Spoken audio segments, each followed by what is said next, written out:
আস্তে আস্তে ঘুরে ঘুরে না।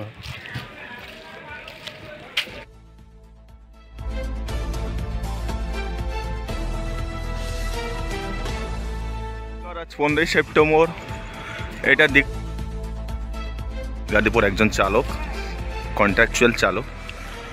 তো এটা দীঘা ডিপো আপনারা দেখছেন যে প্রায় 80 থেকে 90 খানা গাড়ি ডিপোতে এখন স্টক হয়ে আছে, কিন্তু দীঘা ডিপোর প্রায় 35 খানা থেকে 40 খানা রুট প্রতিদিন অন হয়।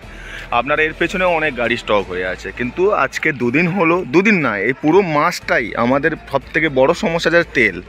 সপ্তাহে 2-3 দিন ধরে প্রায় তেল থাকে না, 2-3 দিন ধরে গাড়ি চলছে না।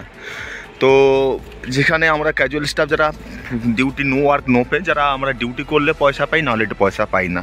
তো আমাদের মানবিক মুখ্যমন্ত্রীকে বলতে চাইছি যে আপনি তো সব সময় যে উন্নয়নের কথা বলেন সাধারণ পাবলিকের, তো আজকের দিনে দাঁড়িয়ে আমি ক্যাজুয়াল স্টাফ একজন, যে পুজোর আগে যে দুর্ভোগে যেভাবে বিপাকে আমরা পড়েছি, যে এই পুজোর আগে আমাদের ছেলেমেয়ের মুখে কীভাবে অন্ন জোগাবো, কীভাবে তাদের একটা জামা কাপড় কিনে দেবো, সেই পজিশন যেহেতু আমরা নো ওয়ার্ক নো পের কাজ করি। তো আজকের দিনে দাঁড়িয়ে আমাদের মানবিক মুখ্যমন্ত্রীকে এইটুকু পরিমাণে রিকোয়েস্ট করতে চাইছি যে যেখানে যাত্রী আসবেন, পরিবহন দপ্তর মতো একটা বড় দপ্তর, যেখানে আমাদের গাড়ি বেরাচ্ছে না, দীঘা ডিপো থেকে কোনো গাড়ি বেরাচ্ছে না, সেখানে আমাদেরও ডিউটি নেই, সেখানে যাত্রীদের পাশে নিত্য কোনো গাড়ি নেই, নিত্য যাত্রীদের পাশে।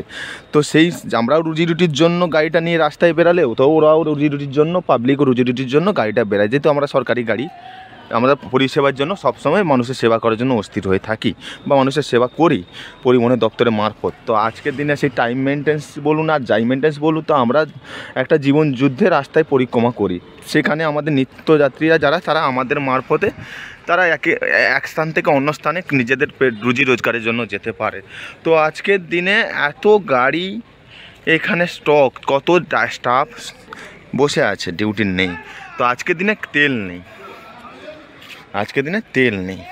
তো তেল নেই কেন নেই, কী কারণে নেই আমি জানি না, তবে কিসের কারণে হচ্ছে আমি তাও জানি না। তো আজকের দিনে আমরা কিন্তু রুজি রুটি আমাদের প্রচুর পরিমাণে বিপাকে পড়েছে, এবং মাননীয় মুখ্যমন্ত্রীকে এইটুকু বলতে চাই যে আপনি এই দুর্ভোগ যেভাবে চলছে দীঘা ডিপোর মধ্যে, তার একটা প্রতিকার করুন।